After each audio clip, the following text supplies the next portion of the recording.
Hello friends, स्वागत है आप सभी का आपके अपने प्लेटफॉर्म पर। मेरा नाम प्रियांशु और आज मैं कराने वाला हूं क्लास 8th एनसीईआरटी का chapter 2।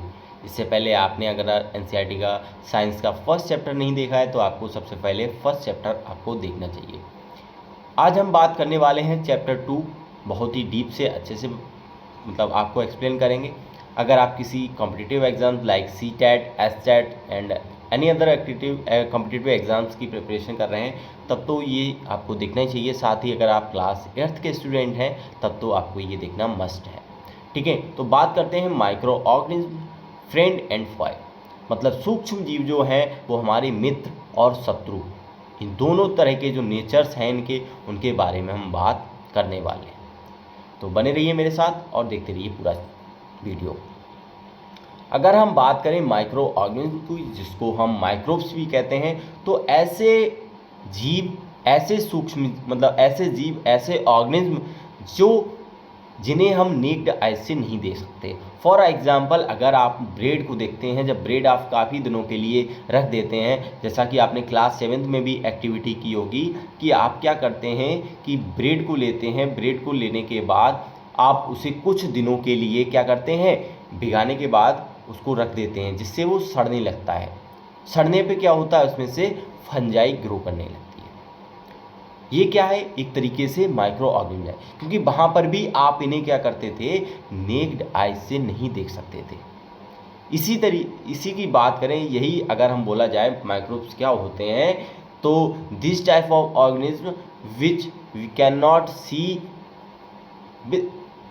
Not see in naked eyes, जिन्हें हम नेक्ड आइज से नहीं देख सकते हैं। हम किसकी हेल्प से देखते हैं, माइक्रोस्कोप की द्वारा से। हम माइक्रोस्कोप के द्वारा हम क्या करें, उन्हें देखते हैं। ऐसे ऑर्गेनिज्म को हम क्या कहते हैं, माइक्रो। ओके, तो अगर आगे की बात करें तो अब हम जानते हैं कि ये सब जो है कहाँ से इनकी स्ट्रक्चर हुई और ये कैसे ग्रो करते हैं, कैसे ये सब आए। तो माइक्रो ऑर्गेनिज्म में अगर एक्टिविटी 2.1 की बात करें तो एक्टिविटी 2.1 में आपको क्या करना है, कुछ मॉइस्ट नमी जो वाली मिट्टी है उसको कलेक्ट करना है। उसको आपको क्या करना है, ये बीकर में रखना है। बीकर में क्या करना है, पानी डाल देना है। पानी डालने के बाद वहाँ से मिट्टी देखेंगे आप, नीचे बैठ गई। अब क्या करेंगे, आप एक ड्रॉप निकालेंगे वाटर का एक ड्रॉप लेंगे, स्लाइड पर फैलाएंगे। स्लाइड पर फैलाने के बाद आप उसे माइक्रोस्कोप से ऑब्जर्व करेंगे कि आखिर इसमें ऐसा क्या है। एक्टिविटी 2.2 में बोला गया है, take a few drop of water from a pond. Same thing है कि आप क्या करें, ये ना करके आप सीधे तालाब चले जाएं। किसी तालाब में जाके आप क्या करें, वहाँ से एक ड्रॉप वाटर का ले आएँ और वो क्या करें, स्लाइड पर डालें और ऑब्जर्व करें। किससे, माइक्रोस्कोप के द्वारा। क्यों बोला, क्योंकि आप जान सकते हैं कि पॉन्ड में ऑलरेडी वहाँ पर मिट्टी होगी, सॉइल होगी, उसमें मिक्सचर होगी, तो वहाँ से हम इजीली क्या करें, सीधा वाटर ले आएँ और उसको ऑब्जर्व करें। आप देखेंगे उसमें क्या है, छोटे छोटे से ऑर्गेनिज्म हैं जो मूव कर रहे हैं, चारों तरफ मूव कर रहे हैं। ऐसा आपको कब पता चलेगा, जब आप ऑर्गेनिज्म माइक्रोस्कोप के द्वारा उन्हें देखेंगे। These observations so that water and soil are full of tiny organisms। आप देखेंगे कि वाटर और सॉइल में पूरी तरीके से छोटे छोटे ऑर्गेनिज्म भरे हुए हैं। ठीक है, these microorganisms or microbes are so small in size that they cannot be seen with the unaided eyes। मतलब इतने छोटे होते हैं, उनका साइज इतना छोटा होता है कि उन्हें हम बिना सीधा अगर आंखों से बोला जाए तो हम उन्हें नहीं देख सकते। हमें उसके लिए माइक्रोस्कोप की रिक्वायरमेंट होगी। Some of this such as fungus that grows on bread. जैसे कि हमने अभी बताया था कि फंगस का ब्रेड पर उगाना, ग्रो करना, जिसे हम किसकी हेल्प से देखते थे, मैग्नीफाइंग लेंस की मदद से, मैग्नीफाइंग ग्लास की मदद से देखते थे, हेल्प उसकी लेते थे, या फिर हम माइक्रोस्कोप की द्वारा इन्हें देख सकते हैं। अब क्या हुआ कि हमें क्या करनी चाहिए, कुछ जो माइक्रो ऑर्गेनिज्म थे वो डिफरेंट नेचर के थे, तो इन्हें 4 तरीके से मेजर ग्रुप्स में बांटा गया। क्यों बांटा? क्योंकि इनका सबका नेचर अलग अलग होता है। इसी तरीके से अगर एग्जाम्पल की बात करें, जैसे आपके क्लासेस में आपने देखा होगा कि आपको ग्रेडिंग किया जाता है, किसी को A1, A2, B1, B2, V+, इस तरीके से ग्रेडिंग दिया जाता है। जिससे क्या होता है, उनका मुख्य उद्देश्य होता है आपके टीचर का आपको क्लासीफाइड करना, कैटेगराइज करना।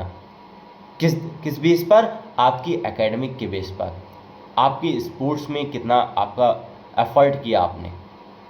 इस तरीके से आपको कैटेगराइज करके एक रिपोर्ट कार्ड दिया जाता है। ठीक है, तो ये किस बेस पे हुआ?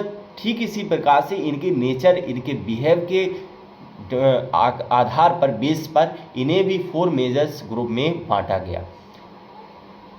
फर्स्ट है आपका बैक्टीरिया, सेकंड है fungi, third protozoa and some algae, कुछ एल्गी बोलते हैं शैवाल।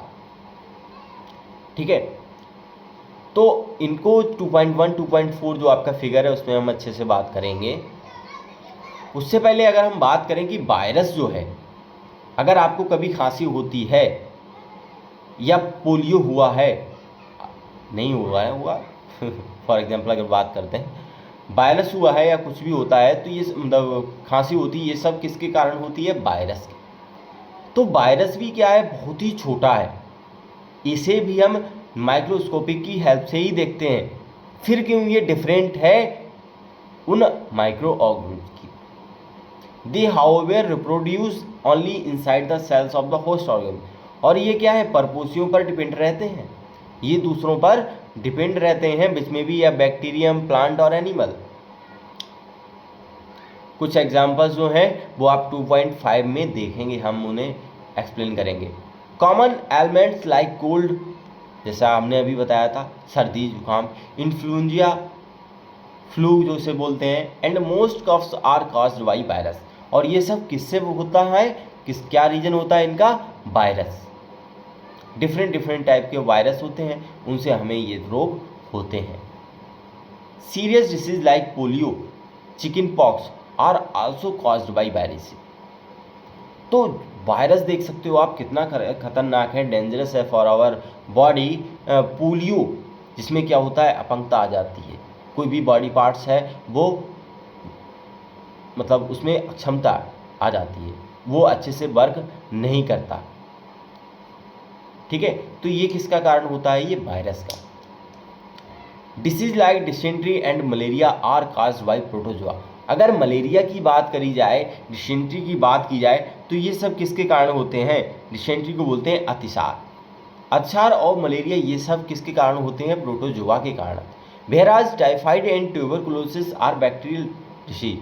जैसे आपने टाइफाइड, अगर काफ़ी लंबे समय तक फीवर रहता है तो आगे वो कन्वर्ट हो जाता है टाइफाइड में, तो ये किसका रीजन है?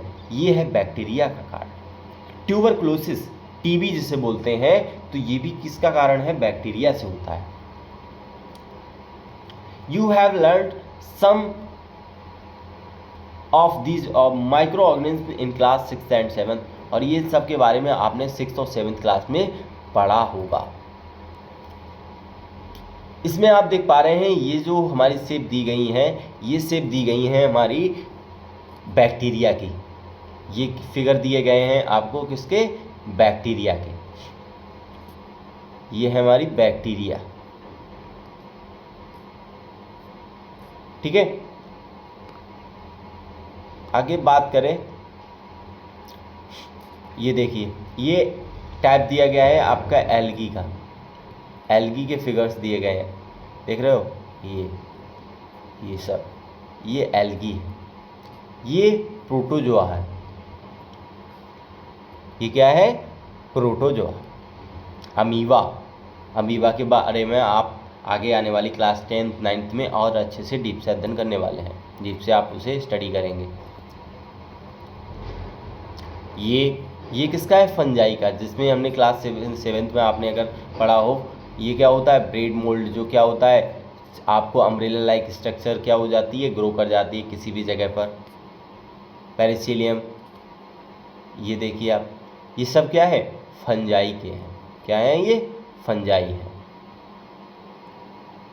अभी आपको बताया था कि वायरस कितना डेंजरस है। ये देखिए आपको वायरस की स्ट्रक्चर, ये है वायरस, कितना डेंजरस लग रहा है।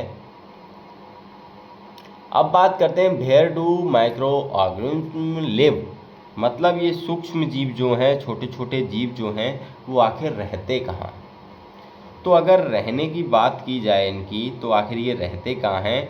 तो microorganism may be single celled like bacteria, सूक्ष्म जीव एक कोशीय सिंगल सेल्ड होते हैं, लाइक अगर बैक्टीरिया की बात करी जाए, जैसे कि जीवाणु बैक्टीरिया, कुछ एल्गी हैं, प्रोटोजोआ हैं, और मैनी सेल्स वाले जो भी एल्गी हैं, many algae and many fungi. अगर सीधे बात की जाए तो सूक्ष्म जीव सिंगल सेल के भी होते हैं और मैनी सेल्स के भी हम बोल सकते हैं। अगर फॉर एग्जांपल सिंगल सेल की बात करें तो हमारे बैक्टीरिया हैं, सम मतलब कुछ एल्गी हैं, प्रोटोजोआ है, ये क्या है, सिंगल सेल्स हैं। और मल्टी सेलुलर की बात की जाए तो जैसे कई एल्गी हैं, ठीक है, फंजाई हैं, ये क्या है, मल्टी सेलुलर हैं। They live in all types of environment, ये सब क्या है, सभी तरीके के इन्वायरमेंट में रहते हैं। Ranking from the ice cold climate to hot spring, मतलब चाहे उन्हें क्या कर दिया जाए, मरुस्थल में कर दिया जाए, रेतीले स्थान पर कर दिया जाए, या बर्फीली शीत वाली रात, मतलब ठंडी से ठंडी जगहों पर इन्हें ले जाया जाए। They are also found inside the bodies of animals including humans, और ये क्या है, सभी जीवों में पाए जाते हैं, चाहे मनुष्य हो, मानव हो, ह्यूमन हो, या फिर कोई एनिमल हो। कुछ जो माइक्रो ऑर्गेनिज्म होते हैं वो दूसरे लिविंग ऑर्गेनिज्म पर डिपेंड रहते हैं। क्या रहते हैं, दूसरे लिविंग जो सूक्ष्म सजीव जो होते हैं उन पर आश्रित रहते हैं, और कुछ जो होते हैं वो डिपेंड नहीं रहते हैं। जैसे बात करी जाए अमीबा की, अमीबा क्या करता है, अमीबा जो है वो ऐसा माइक्रो ऑर्गेनिज्म है जो अकेला रह सकता है, मतलब किसी पर डिपेंड नहीं रह सकता है। जबकि बात करी जाए अगर फंजाई की एंड बैक्टीरिया की, तो ये क्या है, ग्रुप में रहते हैं, मतलब इनके लिए कोई दूसरा ज़रूरत होता है, किसी दूसरे की इन्हें ज़रूरत पड़ती है। ठीक है, अब बात करेंगे माइक्रो ऑर्गेनिज्म एंड अस, मतलब सूक्ष्म जीव और हम कैसे रहते हैं, क्या करते हैं। माइक्रो ऑर्गेनिज्म की बात करी जाए हमारे उद्देश्य में, हमारे लिए, तो जैसे कि ये हमारे लिए यूजफुल भी हैं और हमारे लिए बीमारियों का कारण भी है। फॉर एग्जांपल अगर बात करें कि हमें दही बनाना है, दही बनाने में, ब्रेड बनाने में, केक बनाने में बहुत ही ज़्यादा ज़रूरी है किसका, माइक्रो ऑर्गेनिज्म का।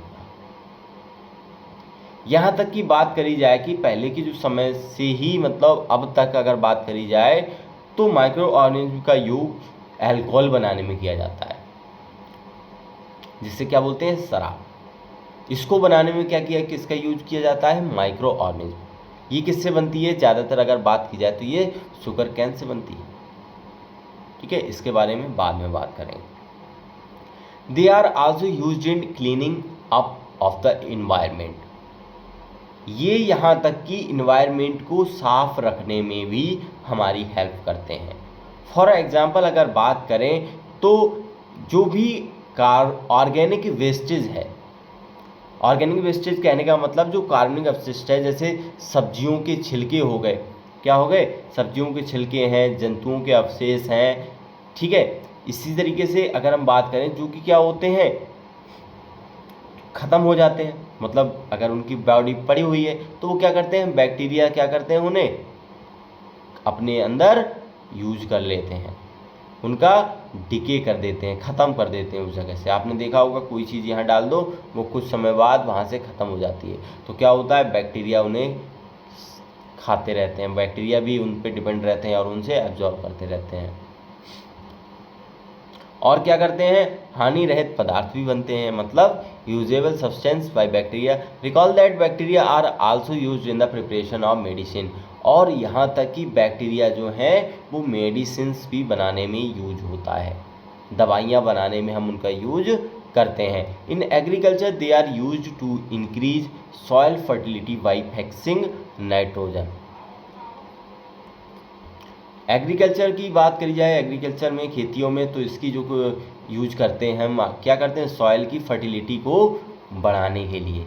किसके द्वारा? नाइट्रोजन को फिक्स करके। आगे बात करें making of curd and bread, कैसे बनता है दही एवं ब्रेड को बनाने की प्रोसेस क्या होती है, तो ये हम जानते हैं। आप क्लास 7th में भी आपने पढ़ा है कि जो बैक्टीरिया होते हैं वो क्या करते हैं, दूध को, मिल्क को कर्ड में कन्वर्ट करते हैं, टर्न कर देते हैं, बदल देते हैं। आपको क्या करना है, अपनी मम्मा से क्या करना है, गर्म दूध लेना है, दूध में थोड़ा सा दही मिला देना है। क्या करना है, थोड़ा सा जो पुराना दही रखा हुआ है वो मिला देना है। अब क्या होगा, दही जो होगा वो जम जाएगा, मतलब उस तरीके जैसा पहले था वैसा दूध नहीं रहेगा। ठीक है, अब ये कैसे हुआ, कैसे ये सब हुआ, तो इसके बारे में अगर बात करें तो दही में क्या होता है, कर्ड में क्या होता है, बहुत ही छोटे छोटे, बहुत सारे सेवरल माइक्रो ऑर्गेनिज्म पाए जाते हैं। बहुत से छोटे छोटे सूक्ष्म जीव पाए जाते हैं, जिनमें जो होता है लैक्टोबैसिलस नामक जीवाणु प्रमुख है। इसमें जो होता है लैक्टोबैसिलस जीवाणु जो है, बैक्टीरिया जो है, लैक्टोबैसिलस बैक्टीरिया जो है वो मैन है इनमें, जो बैक्टीरिया इनमें पाए जाते हैं। ये क्या कर देता है, दूध को दही में बदल देता है, मतलब मिल्क से कर्ड बना देता है। जब ये दूध क्या होता है, जम जाता है, तो उसके बाद ये दही में परिवर्तित हो जाता है। अब क्या करेगा बैक्टीरिया, जैसे पनीर है, पनीर आपने खाया होगा, चीज़, ठीक है, अचार हुआ, या फिर जो भी मतलब अदर जो आपके फूड आइटम्स हैं, अदर फूड आइटम्स हैं, तो उनको, उनके बनाने में, उनके प्रोडक्शन में भी इसका यूज किया जाता है।